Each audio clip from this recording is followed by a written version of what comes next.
Shalom, Chitumya Alo Minglava, the town is a child, Mila and the secretary Alam Gopian, to Subare. In him, Alamidas Mana, the Dukas in Jammy Dawson and Pia, the Kashira today. You need to change it that she won't be without, follow the shack when Peter Pan, he did Robo Shumamare. You need Midas Nago, and the nose of each day. The Kali giant Algon can do the Kajay. Mimi go maybe Abiva, that drama, no sober. I was raw. Payaga Pure, Dining at Didiga, Dining a Midigare, Chin Chin, Guebiali, Medina, you, ain't the leg Guebiali, Medina, who today. So, I jump young of the century, Kama, Maguebiavene, Dining and got. The need to see the long that she may say in it, but two Maquelomia wood. Ain't delay, long what the see the long the say to me that she may say, but two Maquelomia woods, so I will be your chin up the body. And I don't know tomorrow changing Jatema, Canali at the Shinachima, Guebiat and Lulo Gaga, Diana say got low song, pay up your head at the bono. Diana say love it, the Shinjare,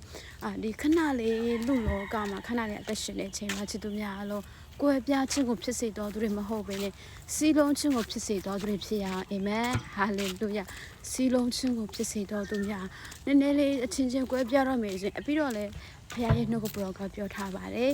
ကိုယ်ပြချင်းကားတဲ့စာရန်ရဲ့လက်နက်ဖြစ်တယ်တဲ့ပြီးတော့တစ်ချိန်တည်းမှာကိုယ်ပြတဲ့နေရာမှာတဲ့ဝိညာဉ်တော်ဖခင်အလုံးမလုံးနိုင်ဘူးတဲ့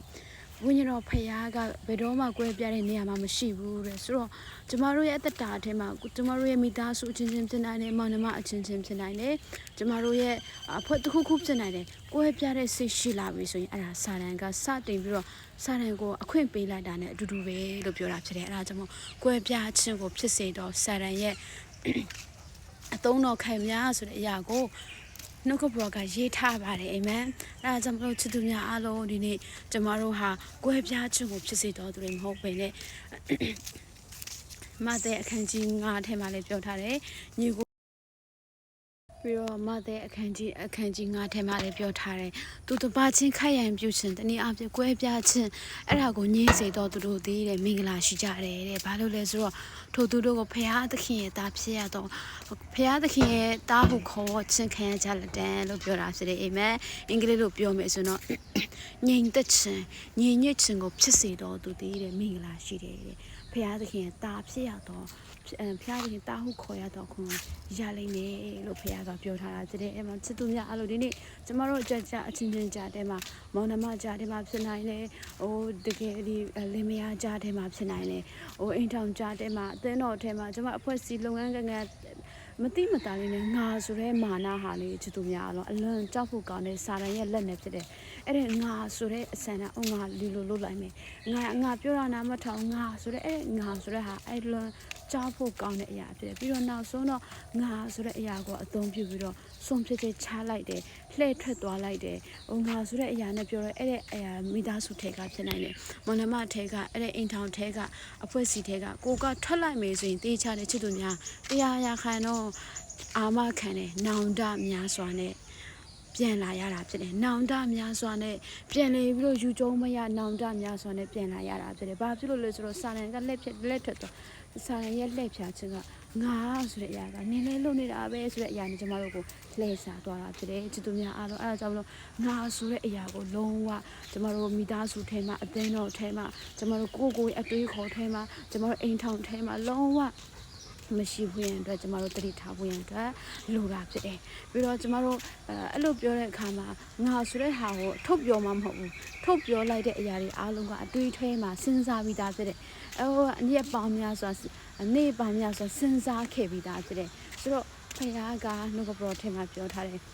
မာနရှိတဲ့သူတွေကိုဖခင်ကနှိတ်ချမယ်တဲ့နှိတ်ချတော်သူကိုချီးမြှောက်မယ်လို့ပြောတာဖြစ်တယ်အဲ့ဒါကြောင့်ငါဆိုတဲ့အရာကမတိမတာလေးနဲ့ဖခင်နေရာမှာနေရာယူလိုက်ခြင်းဖြစ်တယ်စာတန်ရဲ့စကလုံးအသွင်အနှုံးဖြစ်ပါတယ်ဘာဖြစ်လို့လဲဆိုတော့စာတန်ရဲ့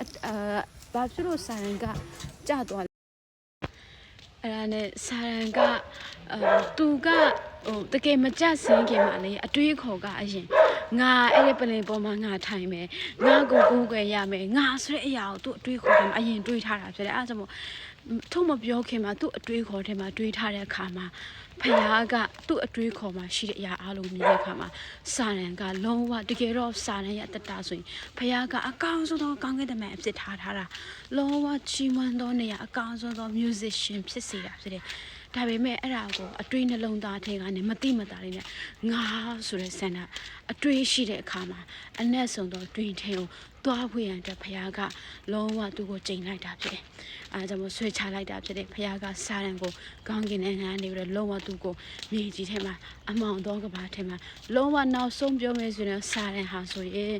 နောက်ဆုံးကဘာကုံတဲ့အခါမှာမြေထဲမှာချခိုင်မယ်ထာဝရငရဲမြေအထဲမှာသွားဖွေရန်အတွက်ဖြစ်သွားတာဖြစ်။အဲဒါကြောင့်ချစ်သူများအားလုံးအဲ့ဒီမတိမတာလေးမိသားစုလင်မယားကြားထဲမှာမောင်နှမကြားထဲမှာကျမတို့ရဲ့ကျမတို့ကိုယ်တိုင်ကအလုပ်ရှင်ဖြစ်နိုင်တယ်။ကိုယ့်ရဲ့လက်အောက်မှာရှိတဲ့သူတွေအားလုံးငါပြောတာလို့ငါပြောအဲ့လိုမျိုးငါဆိုတဲ့အရာကိုတွေးတဲ့အရာတွေအားလုံးတာသမီးများပေါ်ပါလေငါပြောတာအမေပြောတာအဖေပြောတာအဲ့လိုမျိုးမဟုတ်ဘူးနဲ့အဲ့လိုမျိုးငါဆိုတဲ့ဟာတွေဒါဆက်ရှိနေမယ်ဆိုရင်ချစ်သူများအားလုံးကျမတို့ဟာအဲ့ဒီငါဆိုတဲ့အရာနဲ့ကြာရှုံးခြင်းရဲ့အစာဖြစ်တယ်တကယ်ငါဆိုတဲ့အရာနဲ့ဆုံးဖြတ်ချက်ချလိုက်မယ်ငါဆိုတဲ့အရာနဲ့ကျမတို့တွားနေမယ်မိသားစုချမှာမောင်နှမတွေကြားထဲမှာဟိုအသင်းတော်ထဲမှာဖြစ်နေတဲ့အဖွဲ့အစည်းတစ်ခုမှာဟိုငါပြောတာနားမထောင်ငါဆိုတဲ့ဟာရှိလိုက်တယ်ဆိုရင်ချစ်သူများအားလုံးဆုံးရှုံးခြင်းရဲ့အစာဖြစ်တယ်အဲ့ဒါဆုံးရှုံးခြင်းရဲ့အစာအခုရှောလူရဲ့တတာကြီးမှလာသူ့ရဲ့ငါဆိုတဲ့စံနာတွေကြောင့်သူ့သားစင်ရေးစက်လေတခါလေအသက်ခံရတယ်အဲဒါကြောင့်ချစ်သူများအားလုံးငါဆိုတဲ့မှန်မာနာဟာစာရန်ကကျမတို့ကိုဖြစ်စည်းခြင်းရောမကတားစင်ရေးစကိုပါဖြစ်စည်းခြင်းနဲ့မတိမတာလေးနဲ့စာရန်သုံးတဲ့လက်နဲ့ဖြစ်တော့ကြောင့်ငါဆိုတဲ့အရာကိုကျမတို့မိသားစုထဲကနေမောင်နှမတွေလင်မယားတွေအိမ်ထောင်တွေအသင်းတော်ကျမအဖွဲ့အစည်းထဲကနေဖယ်ရှားရအောင်ဖယ်ရှားတဲ့အခါကျရင်ဖခင်ကကျမတို့ကိုသူ့ရဲ့အလိုထဲမှာခေါ်သွားပြီးတော့ဝိညာဉ်တော်ဖခင်လွတ်လပ်စွာညီညွတ်ခြင်းနဲ့ညီသက်စွာနဲ့မတဲခံခြင်းတော်ထဲရလိုပဲကျမတို့ကိုလွတ်လပ်စွာအသုံးပြုပြီးတော့ဖခင်သခင်နိုင်ငံတော်ကိုတာ၍ခြေပြန်ဖွင့်တဲ့တိုးပွင့်ဖွင့်အတွက်ကျမတို့ကအသုံးပြုလို့ရတယ်ဆိုတဲ့အရာကိုဝိညာဉ်တော်တွင်ပေးခြင်းဖြစ်ပါတယ်ယေရှုသခင်ရဲ့ရောက်တဲ့ဖခင်ရှင်ထူကောင်းကြည်ပေးပါစေအာမင်